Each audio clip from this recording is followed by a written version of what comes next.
क्यों आवश्यकता पड़ी इस पूरे परिवर्तन की? क्योंकि पूरी मानवता खतरे में है। चंद मुट्ठी भर लोगों ने पूरी दुनिया की सारी संपत्ति पर, सारे सुख और सुख के साधनों पर नियंत्रण कर लिया है और जो है सारी दुनिया की खुशियां कुछ लोगों की मुट्ठियों में कैद हो गई हैं। उन्होंने जितने भी सुख और सुख के साधन, सारी दुनिया की खुशियां कुछ लोगों ने मुट्ठियों में कैद कर ली। अब इससे इस पूरी मानवता को बचाना है। देखो, वो लोग अपने किए से बाज नहीं आ रहे हैं। ये जो पूरी साम्राज्यवादी ताकतें, इनकी शुरुआत हुई कुछ लोगों से। नेपोलियन, हिटलर आदि उसके बाद में शिकार हुए। पूरी ये दुनिया की साम्राज्यवादी पूंजीवादी जो सोच है, इसके दो हैं संस्थापक। एक हैं रॉथस्चाइल्ड और दूसरे हैं रॉकफेलर। और दोनों के ही संयोग से 5-5 बच्चे थे और उससे जो है ये पूरी पूंजीवादी साम्राज्यवादी व्यवस्था खड़ी हुई।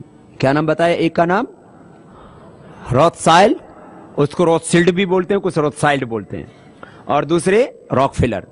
रॉकफेलर अमेरिका में पैदा हुआ, यह 18वीं शताब्दी की देन है, और 17वीं शताब्दी के बीच में ये रॉथस्चाइल्ड पैदा हुआ। रॉथस्चाइल्ड, अब रॉथस्चाइल्ड जो है ये यहूदी परंपरा में विश्वास रखता है। इसने बैंक और बैंकर्स की, बैंकों की व्यवस्था ही, ये जो करेंसी की व्यवस्था, वो उसके जनक मूल रूप से यही है। बैंक और बैंकर्स, ये पूरा जो सिस्टम, जो पूरी दुनिया की सारी संपत्ति कहां जाती है? अंततोगत्वा बैंकों में जाती है और जो है सोने में जाती है।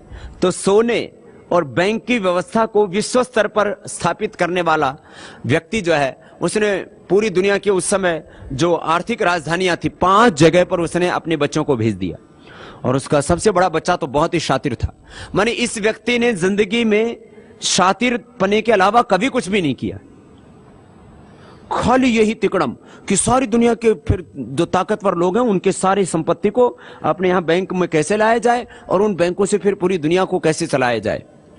माने आप देखो, नेपोलियन और हिटलर से लेकर के और पूरी दुनिया में दो ही तो, एक तो पश्चिम का जो पूंजीवाद हम जिसको बोलते हैं, और एक जो साम्यवाद। साम्यवाद को भी फाइनेंस इसी इन्होंने किया, दो व्यक्तियों ने साम्यवाद को और जो है पूंजीवाद को, दोनों को फाइनेंस किया। किसने?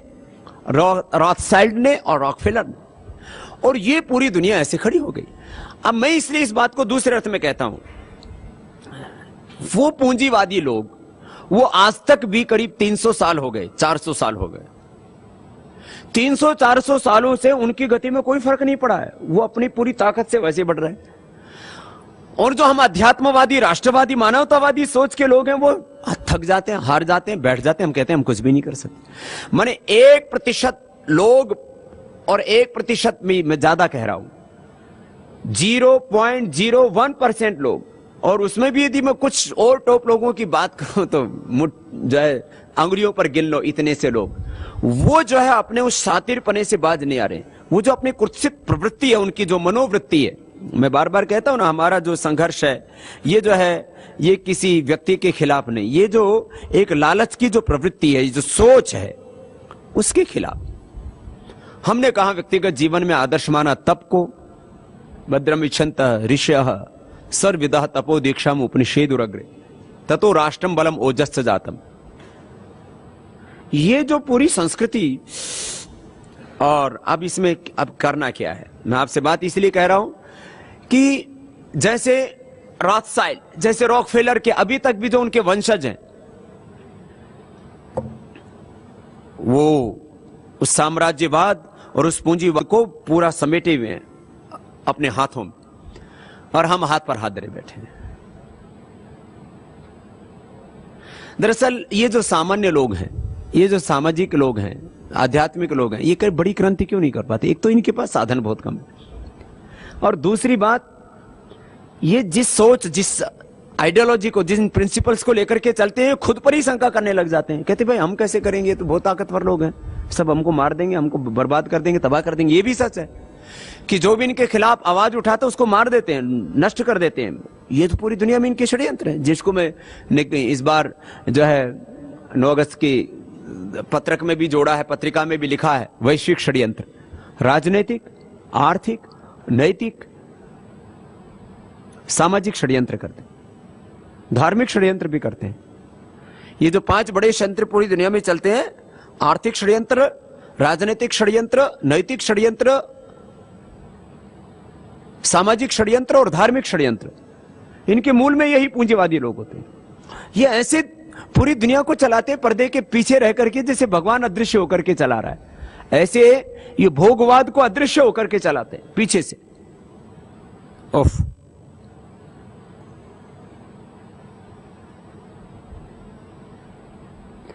किस तरह से ये सारी व्यवस्था चलती है, मैं इसको फिर बाद में पूरा रखता हूं। अभी मैं आपके सामने कुछ तथ्य और रख देता हूं, और इन चीजों को समझना और पूरे देश को समझाना है, तभी पूरा देश अपने साथ खड़ा होगा। मेरी एक बहुत बड़ी विडंबना, मैं आज सोच रहा था, मैं उससे अंतर में वेदना होती है। लोग कहते हैं योगी को तो वेदना नहीं होनी चाहिए, लेकिन क्या करें, वो व्याकुलता तो होती है, उसको शब्द अलग दे दो आप, व्याकुलता तो होती, करुणा तो उठती है। क्यों होता है? हम जिन पूंजीवादी, साम्राज्यवादी, उपभोक्तावादी, बाजारवादी, ये जो पूरी दुनिया में ग्लोबलाइजेशन के जो पोषक है, उनको तो पता है, पूंजीवादी ताकतों को पता है, साम्राज्यवादी ताकतों को पता है कि हम उनके दुश्मन हैं, लेकिन हमारे दोस्तों को पता ही नहीं कि उनके लिए हम जी रहे। जो आम आदमी है, गरीब आदमी है, मजदूर आदमी है, किसान आदमी है, हिंदू है, मुसलमान है, जो सवर्ण, वाल्मीकि, वनवासी, आदिवासी, वो जो लोग हैं, उनको ये पता ही नहीं कि उनके लिए कोई मर रहा है। जिनके लिए हम मर रहे हैं, जिनके लिए हम तड़प रहे हैं, जिनके लिए हम व्याकुल हैं, आकुल हैं, जिनके लिए 24 घंटा एक हृदय में करुणा का भाव लिए, वात्सल्य का भाव लिए हम पागलों की तरह लगे हुए, उनको पता ही नहीं है कि उनके लिए कोई पागल है। हमारे दुश्मनों को हमारी पहचान है, लेकिन हमारे दोस्तों को पता ही नहीं है कि उनके लिए कोई लड़ रहा है।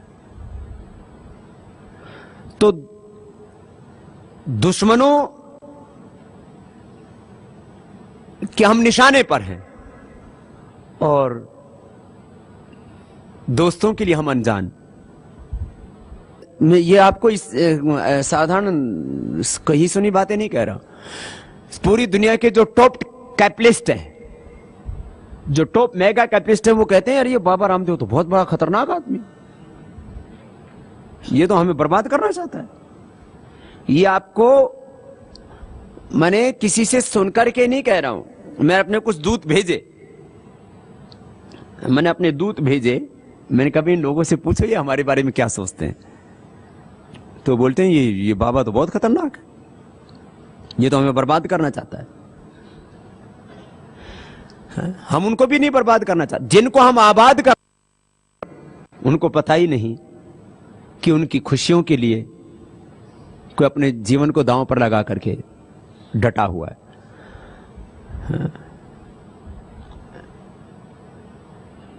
उनको भी हम बर्बाद नहीं करना चाहते, उनसे भी हम कहते हैं भाई तुम भी जियो, दूसरों को भी जीने दो भाई। अब मैंने कहा जो पूंजीवादी लोग हैं वो थके नहीं है, वो रुके नहीं है, वो और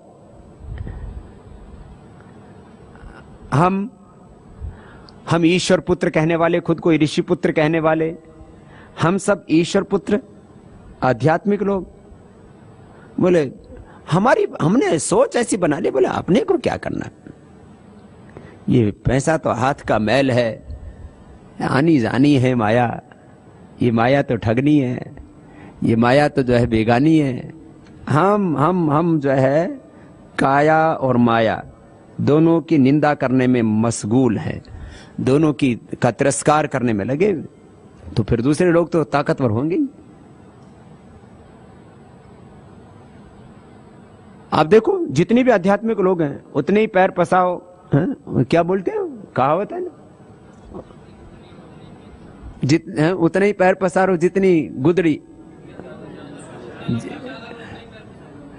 जितनी लंबी चादर है गुदड़ी है उतना ही पैर पसारो। तो हमारी क्या पैर तो बड़े हो गए और हमारी गुदड़ी छोटी हो गई, तो हम पैर मोड़ करके सोने लग गए, लेकिन हमने अपनी गुदड़ी बड़ा करने का काम नहीं किया। हमने ऐसी मान्यताएं बना ली, पता नहीं ये कहां लिखी हुई है। ऐसे ये मध्यकाल में ऐसे हमने कहावतें, ऐसे मुहावरे, ऐसी कहावतें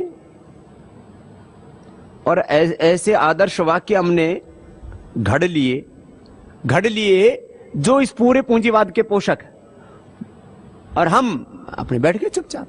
आप देखो पूरी जो है अपनी व्यवस्था पर, अपने लोगों पर निगाह डाल करके